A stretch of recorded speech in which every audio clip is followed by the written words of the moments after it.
31, Monday, 6th of September 2021.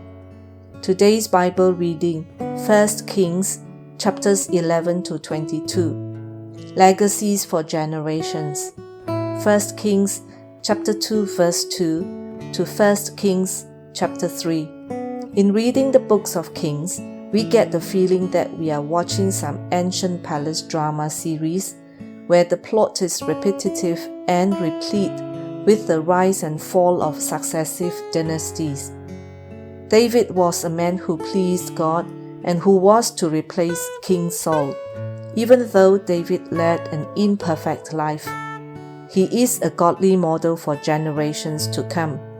Solomon was favored by God when he followed the example of his father initially.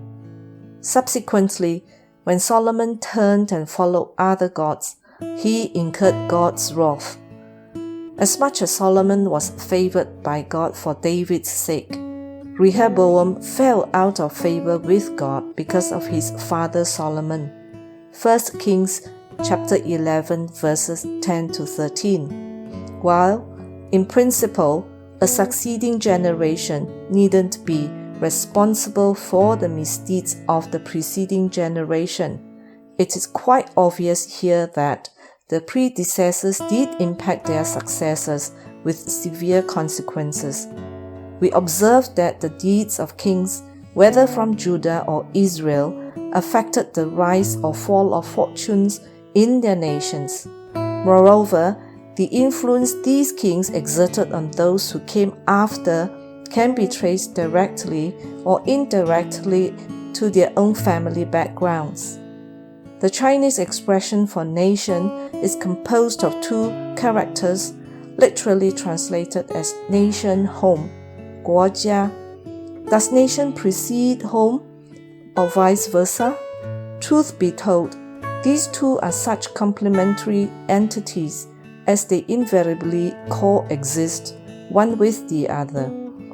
In the book of Kings, the way the succeeding generations responded to God's commandments, be it in obedience or disobedience, has much to do with influences derived from their family backgrounds. This is true for kings and the lowly son of the widow of Zarephath, who received divine provision and was later resurrected from his death due to his mother's trust in God's promises. 1 Kings chapter 17 verses 7 to 24.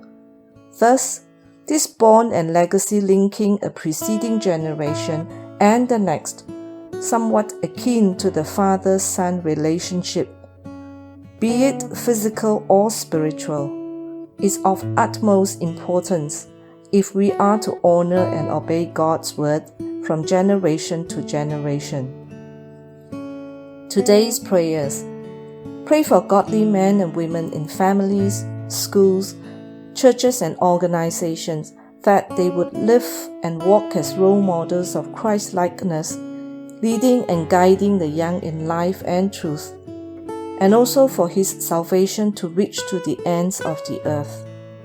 The divorce rate in Malaysia in 2019 increased by 12% when compared to that in 2018, while the marriage rate fell by 1.2%. Pray for stability in the family structure and against plots of the enemy that seek to destroy marriages and family units.